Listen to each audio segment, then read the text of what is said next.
In 69 BC, a queen was born in the ancient city of Alexandria, a city founded by one of the greatest conquerors in history, Alexander the Great.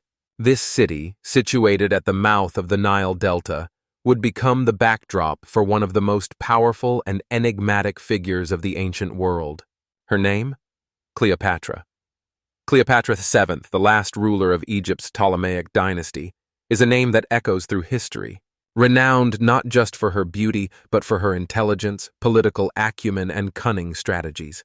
She was born into a world of immense wealth and privilege, but also one filled with intrigue, murder, and a battle for power that would span continents. But Cleopatra wasn't just any ruler.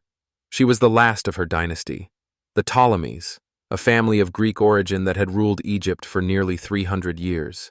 They were descendants of Ptolemy I Soter, one of Alexander the Great's trusted generals. After Alexander's death, Ptolemy took control of Egypt and founded a line of rulers that would include 6 Cleopatras before the birth of Cleopatra VII. Cleopatra's early years were shaped by the tumultuous reign of her father, Ptolemy XII. Known as Auletes, or the flute player, he struggled to maintain control of his kingdom amidst political chaos and rising tensions with Rome. Cleopatra observed this instability and learned early on that survival in her world required sharp intellect, loyalty, and sometimes ruthlessness. Cleopatra received an exceptional education. Fluent in multiple languages, 7 or 8 by most accounts, she was the first of her family to actually speak the Egyptian language fluently. In addition to mastering languages, she studied philosophy, mathematics, astronomy, and rhetoric, preparing herself for the role she would one day play on the grand stage of global politics. The young Cleopatra was not just a product of royal privilege. She was immersed in one of the ancient world's greatest cultural centers. Alexandria was home to the legendary Library of Alexandria, a place that housed knowledge from across the world.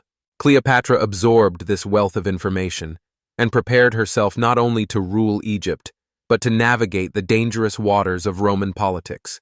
While Egypt was a powerful nation, it faced a looming threat: Rome. The Roman Republic was expanding rapidly, and alliances with powerful Roman figures would become essential to Egypt's survival.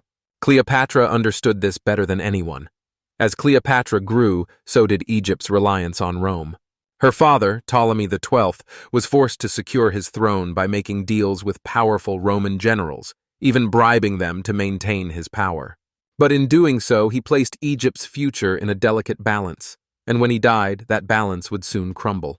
At just 17 years old, Cleopatra was thrust into the political spotlight. She became co-ruler of Egypt, alongside her 10-year-old brother, Ptolemy XIII. According to custom, the siblings were married, but the young Cleopatra had no intention of being anyone's puppet.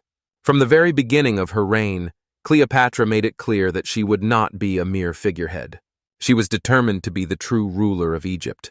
However, the world she lived in was treacherous. To maintain her position of power, she would need more than just royal blood.